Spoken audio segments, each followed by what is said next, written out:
আমার মা বাবা মারা যাওয়ার পর আমি আমার মামার বাড়িতে থাকতাম।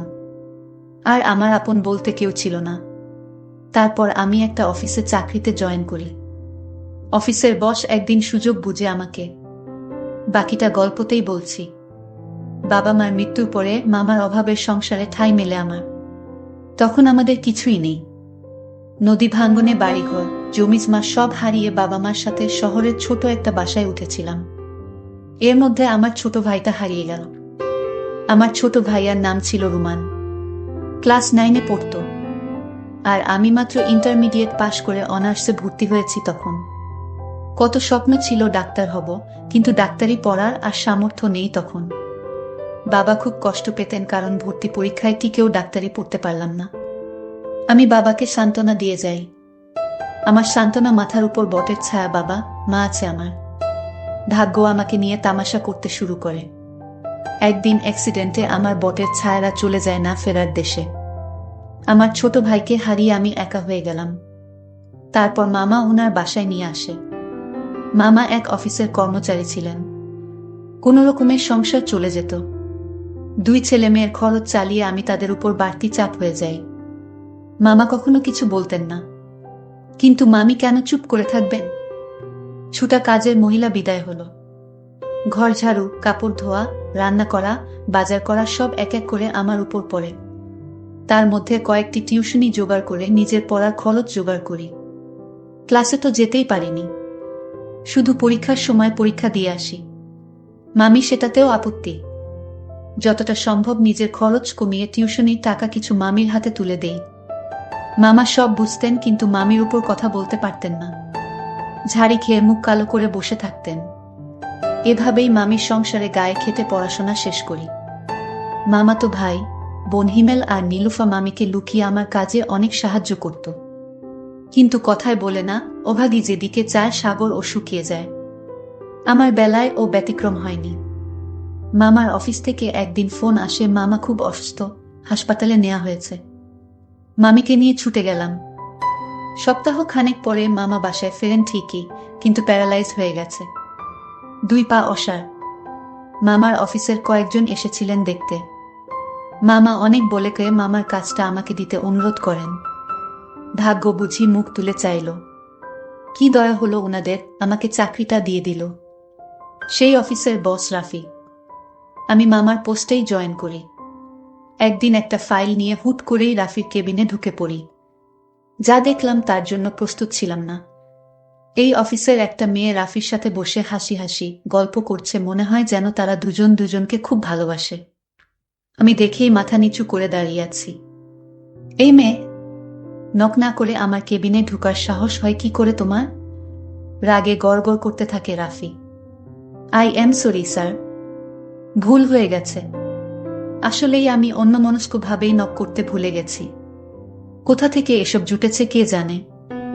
এই মেয়ে বাবা মা ভদ্রতা শেখায়নি। নাইমা নামের মেয়েটি এগিয়ে এসে বলল। এই মেয়ের মুখে ভদ্রতার কথা শুনে মেজাজ খারাপ করছে আমার। আমার ভুল, আমাকে আরো কিছু বললেও মেনে নিতাম, কিন্তু আমার বাবা মাকে নিয়ে কেউ কিছু বললে আমি সহ্য করতে পারি না। এক্সকিউজ মি ম্যাম, আমার ভুল হয়েছে, আমি স্বীকার করছি, কিন্তু তাই বলে আপনি আমার মা বাবাকে তুলে কথা বলতে পারেন না। আর ভদ্রতা কাকে শেখাতে হবে সেটা তো দেখতেই পাচ্ছি। নিমা আমাকে চড় মারার জন্য হাত তুলতেই ওর হাত ধরে ফেলি। এক ঝাটকায় হাত সরিয়ে দেই। আমার ব্যবহারে নিমা বোকা হয়ে গেছে। ভাবতেও পারেনি এমনটা করতে পারবো। রাফি এত সময় শুনছিল, এবার এগিয়ে আসে। এই মেয়ে, তোমার তো খুব সাহস দেখছি। স্যার, আপনার মিটিংয়ের ফাইল রেডি। Excuse me. ফাইলটা ডেস্কে রেখে আমি বেরিয়ে আসি।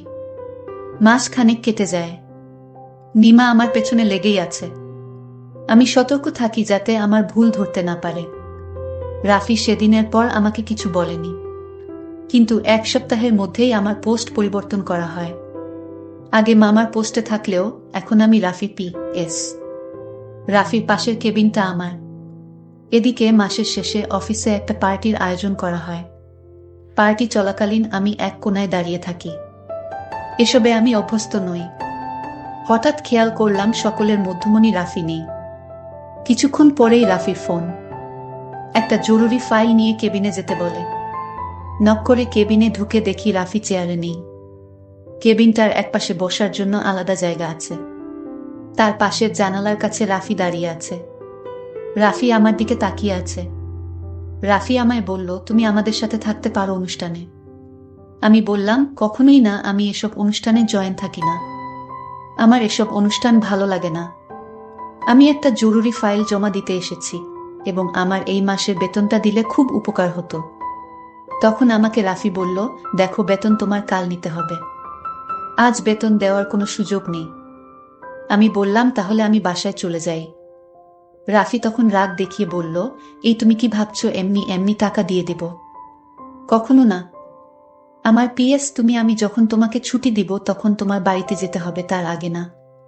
আমি বললাম, স্যার দেখুন, রাত হয়ে গেছে, তাছাড়া এখন তো আমার কোনো কাজ নেই, বিশেষ করে অফিসের কোনো কাজ নেই।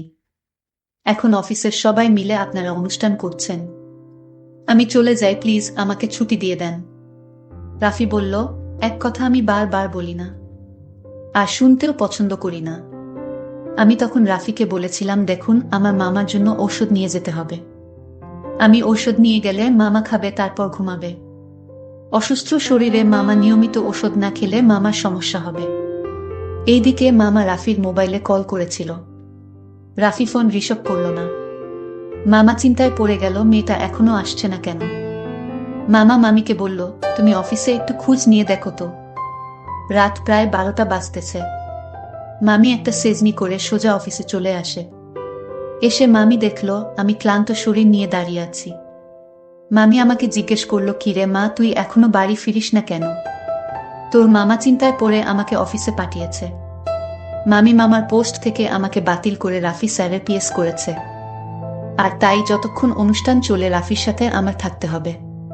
মামি তখন রাফি স্যারকে বলল, মেয়েটাকে ছুটি দিয়ে দাও, রাত অনেক হয়েছে।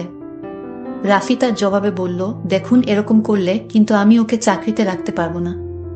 ঠিক আছে, আজ ছুটি দিয়ে দিলাম, নেক্সট টাইম এমন করলে আমি চাকরিতে রাখতে পারবো না। ঠিক আছে। তারপর মামি আমায় বাসায় নিয়ে ফিরল। মামা বলল, মা কি হয়েছে, এত রাত হলো কেন? মামাকে আমি সবকিছু খুলে বলি, কিন্তু কিছু করার নেই, আমার মামা অচল চলতে পারে না। আর এখন যদি আমি এই চাকরিটা না করি তাহলে মামাকে দেখাশোনা করার মতো কেই থাকবে না। তাই বাধ্য হয়ে আমার চাকরিটা করতে হলো। আমি মামাকে বললাম, মামা তুমি কোনো চিন্তা করো না, আমি আছি, আর সব ঠিক হয়ে যাবে। এরপর দিন অফিসে গেলাম। রাফি স্যার আমায় তার রুমে ডাকলো আর বলল, দেখো, কাল একটা প্রজেক্টের কাজে আমার শহরে যেতে হবে, তোমার আমার সঙ্গে যেতে হবে একদিনের জন্য। আমি বললাম, ঠিক আছে। আজ আমায় রাফি স্যার তাড়াতাড়ি ছুটি দিয়ে দিল আর বলল, কাল সকাল সকাল আসতে হবে। তাই পরদিন সকালে আমি অফিসে গেলাম। স্যার বলল, তোমার কিছু কাপড় চোপড় নিয়ে নাও, কারণ আজ না ফিরতে পারলে আমাদের থাকতে হবে।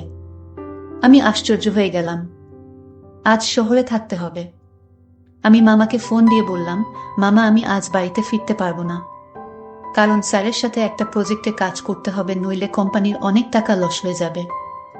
মামা বলল, কি আর করবি মা, চাকরি বাঁচাতে হলে তোকে যেতেই হবে। আর শোনো মা, কোনো সমস্যা হলে ফোন করে আমাকে জানাস, ঠিক আছে? মামা, ওকে, ভালো থেকো। তারপর প্রাইভেট কার করে রওনা হলাম চট্টগ্রামে। স্যার আর আমি পিছনের সিটে বসলাম। স্যার মাঝে মাঝে আমার দিকে এক অন্যরকম দৃষ্টিতে তাকিয়ে থাকত। আমি তখন স্যারের হুঁশ ভাঙানোর জন্য বললাম, স্যার আপনার ছেলে মেয়ে কয়জন? স্যার তখন জবাবে বলল, আমার কোনো ছেলে মেয়ে নাই, আমি একা, আমি এখনো বিয়ে করিনি। দেখো, তুমি আমার পার্সোনাল বিষয় নিয়ে কোনো প্রশ্ন করবে না। তুমি আমার পিএস আর পিএসআর মতোই থেকা। ঠিক আছে স্যার, আমি আপনাকে আর কোনো প্রশ্ন করব না। রাফি স্যার তখন আমাকে জিজ্ঞেস করল, তুমি তোমার মামার জন্য চাকরি করছো কেন? তোমার মা বাবা ভাই বোন নেই? আমি বললাম, না, আমার মামা মামি ছাড়া এই দুনিয়ায় আমার কেউ আপন নেই। গল্প করতে করতে আমরা চট্টগ্রাম পৌঁছে গেলাম।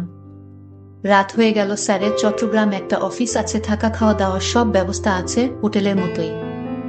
আমি এবং রাফি স্যার রাতের খাবার খেয়ে আলাদা রুমে ঘুমাতে গেলাম।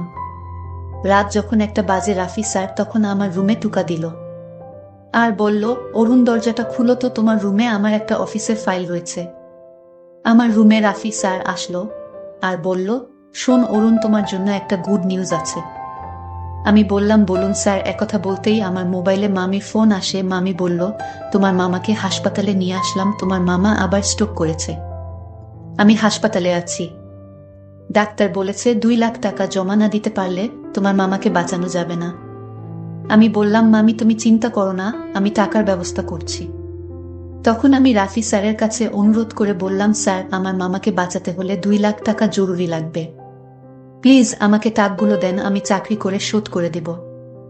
রাফি তখন আমাকে বলল, দিতে পারি একটা শর্তে। আমি বললাম, কি শর্ত? আমি সব শর্ত আমি মানব।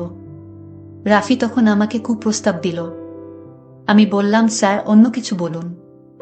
স্যার তখন বলল, এটাই আমার চাওয়া, যদি রাজি থাকো তাহলে আমি তোমাকে 2 লক্ষ টাকা দিতে পারি। আমি কোনো উপায় না পেয়ে বললাম, মামাকে বাঁচাতে হলে আমার এখন রাজি হওয়া ছাড়া কোনো উপায় নেই। মনে মনে চিন্তা করলাম, আগে টাকাগুলো নে, তারপর দেখা যাবে। আমি রাফিকে মিথ্যা কথা দিলাম। আমি রাজি। আমি রাফি স্যারকে বললাম, স্যার আগে টাকাগুলো দেন, আমি আমার মামাকে বাঁচাই, তারপর আপনার বিষয়টা আমি দেখব। রাফি তখন ব্যাংক চেক দিল। আমি টাকা তুলে মামা যে হাসপাতালে আছে সেই হাসপাতালে আসলাম। মামি বলল, মা তুই এত টাকা কোথায় পেলে? আমি বললাম, আগে মামা সুস্থ হোক তারপর সব বলছি। মামাকে 3 দিন হাসপাতালে থাকতে হলো। তারপর মামাকে সুস্থ করে বাড়িতে নিয়ে আসলাম। পরদিন রাফি আমাকে ফোন করলো আর বলল, কি তোমার মামার অবস্থা কি? আমি বললাম, ভালোই আছে এখন। রাফি তখন বলল, তুমি কাল অফিসে এসো। তুমি কি ভুলে গেছো আমার টাকার কথা? আমি বললাম, না ভুলিনি, আমি কাল আপনার অফিসে আসব, আপনি কোনো চিন্তা করবেন না। পরদিন আমি অফিসে গেলাম। রাফি স্যার আমাকে তার রুমে ডাকলো আর বলল, আমরা যে প্রজেক্টটা সাইন করেছি সেই প্রজেক্টটা নিয়ে আসো। আমি অফিসে ফাইল নিয়ে যেতেই রাফি স্যার আমাকে বলল, বসো। আমি বসলাম।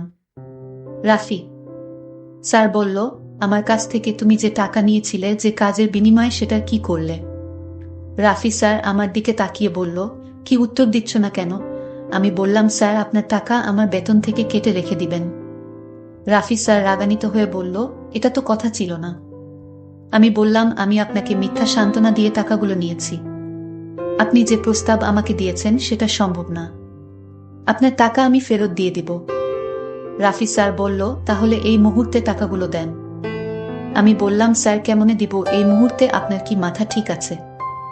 রাফি স্যার আমার কথা সহ্য করতে না পেরে আমাকে চড় মারতে চেয়েছিল, কিন্তু আমি তার হাতটা ধরে উল্টো রাফি স্যারকে একটা থাপ্পড় মেরে দিলাম। রাফি স্যার বলল, কত বড় সাহস তোর, তুই আমার গালে চড় মারলি? এই অফিসের সবাই আমাকে বাঘের মতো ভয় পায়। তোর এত বড় সাহস, আজ থেকে তোকে এই অফিসের চাকরি থেকে বহিষ্কার করলাম। আমি চাই না আপনার অফিসে চাকরি করতে। আমি রিজাইন দিয়ে চলে আসলাম। যখন চলে আসি তখন আমার ছোট একটা মাইনি ব্যাগ ছিল, সেই ব্যাগে আমার আর আমার ছোট ভাইয়ের সাথে অর্থাৎ একসাথে ছবি ছিল। আমি ভুল করে অফিসে সেই ব্যাগটি ফেলে রেখে আসলাম। রাফি স্যার তখন সেই ব্যাগটা হাতে তুলে নিল। তখন ব্যাগটার ভিতরে ছবি দেখে সে চমকে উঠে, এটা তো আমার ছোটবেলার বোনের সাথে তোলা ছবি। আমি হতাশ হয়ে গেলাম। আমি তাড়াতাড়ি মেয়েটির বাসায় গেলাম। বলতে ভুলেই গেছিলাম, আমার বড় বোনের নাম ছিল রিনা। আমি তার বাসায় ঢুকতেই বলল, এই নিন আপনার টাকা, মামার যে জমিটুকু ছিল সেটা বিক্রি করে দিয়েছে। তার মুখে টাকাগুলো ছুঁড়ে ফেলে দিলাম। আপনি টাকাগুলো নিয়ে এক্ষুনি বাসা থেকে চলে যান। আমি বললাম, ঠিক আছে চলে যাব, তার আগে বলুন এই ছবিটা আপনার কাছে কিভাবে এলো? আপনি ভুল করে এই ছবিটা অফিসে ফেলে এসেছেন। সে উত্তর দিল, সেটা আপনার না জানলেও হবে, এটা আমার পরিবারের বিষয়। রাফি তখন বলল, আমি চলে যাব, কোনোদিন আসবো না, শুধু একবার বলুন ছেলেটির সাথে মেয়েটি কে? সে বলল, এটা আমার হারিয়ে যাওয়া ছোট ভাই, আমি ওর বড় বোন। আজ থেকে 20 বছর আগে আমি তাকে হারিয়ে ফেলেছি। রাফি তখন চোখের পানি ছেড়ে বলল, তার পায়ে পড়ে বলল, আমাকে মাফ করে দে আপু, এই ছবিটির ছেলেটি আমি তোমার ছোট ভাই। নদী ভাঙনে আমি হারিয়ে গিয়েছিলাম। তখন একজন বড় লোকের বাসায় কাজ করতাম। ওনারা তাদের ছেলে হিসেবে আমাকে দেখত, কারণ তাদের ছেলে মেয়ে ছিল না। আর তখন ওনারা আমার নামটা পরিবর্তন করে রাফি দিয়ে দেয়। তাদের ব্যবসার দেখাশোনার দায়িত্ব আমাকে দেন। আমি তোমার ছোট ভাই আপু। আমি তোমার সাথে যে অন্যায় করেছি আপু, সেটা ক্ষমার যোগ্য না। আপু তুমি আমায় ক্ষমা করে দাও। রিনা তখন চোখের পানি ছেড়ে বলল, আমি আমার ভাইকে পেয়েছি, এর চেয়ে আনন্দ আর কি হতে পারে। প্রিয় বন্ধুরা, গল্পটি তোমাদের কাছে কেমন লাগলো তা অবশ্যই কমেন্ট করে জানাইবা। আর এরকম নতুন নতুন গল্প পেতে আমাদের চ্যানেলটিকে সাবস্ক্রাইব করে পাশে থাকবেন। ধন্যবাদ।